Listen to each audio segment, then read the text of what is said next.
Chapitre des traitements de données, chapitre 15. Donc vous avez vu tout l'énoncé, page 346, et toutes les questions, page 347. Alors, regardez bien, il y a plein de nouveaux mots de vocabulaire ici. Alors, premier mot de vocabulaire, par quoi peut-on remplacer le mot effectif total? Alors, l'effectif total, c'est donc le nombre d'élèves des 7 années. Que signifie le terme modalité? Ce sont les différents choix possibles. Si vous avez mis une réponse qui est similaire et qui veut dire la même chose, c'est bon aussi. Que signifie le mode? Le mode, c'est ce qui revient le plus souvent, c'est le choix qui a été le plus souvent pris. C'est la modalité où il y a le plus d'élèves ou le plus d'éléments. On reviendra après sur le terme élément. Que signifie étendu? Alors, étendu, c'est sur combien ça s'étend au niveau du choix. Donc le choix le plus haut avec le choix le plus bas. Donc c'est l'écart entre les deux modalités extrêmes. Quand je parle d'extrême, c'est le max et le minimum. Donc le plus grand et le plus petit. Quelle est la différence entre la population et l'échantillon? L'échantillon, c'est une partie de la population qui fait l'enquête. Donc l'échantillon est plus grand et la population est plus petite.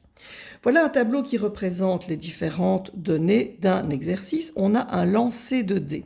On voit les différentes modalités. Mais évidemment, si je lance le dé, il y a 6 possibilités. 1, 2, 3, 4, 5 ou 6. L'effectif, c'est le nombre de fois qu'on a eu le 1 ou le nombre de fois qu'on a eu le 6. C'est donc l'effectif. Rajoutez quand même que au niveau de l'effectif, si j'additionne, je sais combien de fois ils ont joué. C'était marqué dans l'énoncé, mais ici, on sait qu'en additionnant, on obtiendra le total, l'effectif total. La fréquence, nouveau mot, la fréquence, c'est est-ce que ça arrive fréquemment? Est-ce que c'est fréquent? Est-ce que ça arrive souvent? Le 1, c'est arrivé 2 fois sur 20. Donc, combien de fois? Quelle fréquence? 2 fois sur 20. Et on a simplifié. Là, c'est 4 fois sur les 20 lancés. Donc, on a eu une chance sur 5 d'obtenir le 2, etc. Quand on additionnera toutes les fréquences, on obtiendra bien sûr le 20 sur 20, ce qui peut se simplifier en 1. Quelle est la moyenne? Alors attention, la moyenne, en regardant vos exercices, n'oubliez pas de mettre le calcul, pas la réponse finale. Donc j'ai eu, si je dois additionner tout ce que j'ai eu, donc j'ai eu le 1, plus encore le 1, plus le 2, j'ai eu 4 fois le 2, plus le 2, plus le 2, plus le 2, plus le 2. Bref, c'est plus facile de multiplier, j'ai eu 2 fois le 1.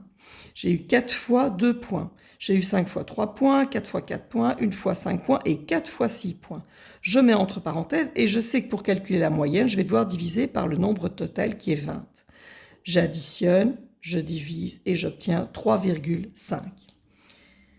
Quel est le mode de ce tirage? Le mode est ce qui est revenu le plus souvent, où il y a eu le plus. C'est le 3, vous voyez, le 3, c'est ce que j'ai eu le plus souvent.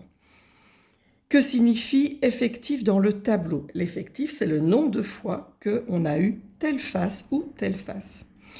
Quel calcul se cache derrière le terme fréquence? Alors là, comme je viens de dire, soit c'est combien est-ce que c'est arrivé souvent? Est-ce que c'est fréquent? Combien de fois on a obtenu? Sur combien de fois au total? Donc vous avez bien une fraction. Cette fraction 1 sur 10 n'est pas représentative, c'est la 2 sur 20 qui est représentative. La 2 sur 20, c'est donc bien l'effectif sur l'effectif total.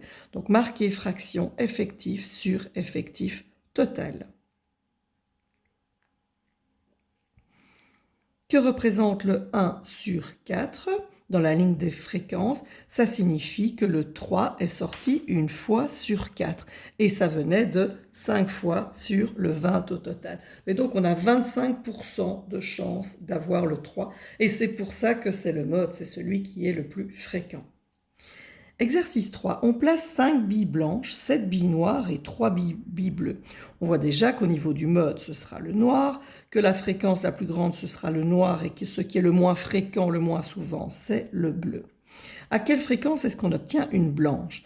Eh bien, la blanche, j'ai 5 chances sur un total de 15 boules au total. Là, vous voyez, il a fallu calculer le total 5 plus 7 plus 3. Donc 5 sur 15, La fréquence est donc bien de 1 tiers. On peut laisser en fraction, c'est plus facile. Quelle est la couleur qui a une chance de sortir à 20%? 20%, c'est la fraction 20 sur 100. Cela correspond à la fraction 1 sur 15. Mais moi, ça m'est égal d'avoir sur 5. Je voudrais bien avoir sur le total de 15. Donc, je remultiplie par 3 pour trouver 3 sur 15. Et quelle est celle qui arrivait 3 fois sur 15? C'était la bille bleue. Je fais un arrêt, pause, si vous souhaitez. Page suivante.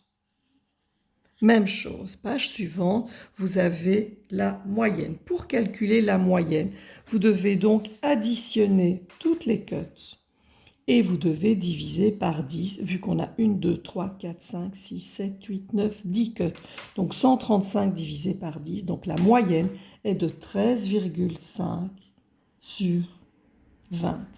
Quel est le mode? Ce qu'on a eu le plus souvent, c'est le 12. Je vois que le 12, on l'a eu 1, 2, 3 fois. Donc le mode, c'est 12 sur 20. C'est la cote que vous avez le plus souvent. Combien de modalités différentes Victoria a eu? Elle a eu du 10, du 12, du 14, du 15, du 16, du 17 et du 18. Donc elle a eu 7 cotes, 7 modalités. Si le professeur n'attribue que des notes avec des nombres naturels, combien est-ce qu'il y aurait de modalités différentes? Normalement, je devrais pouvoir envisager en préparant mon interrogation que l'élève peut avoir 0 ou bien 1, 2, 3, 4, 5, 6, 7, 8, jusqu'à 20. Donc il y a 21 modalités possibles au moment où je mets mon interro.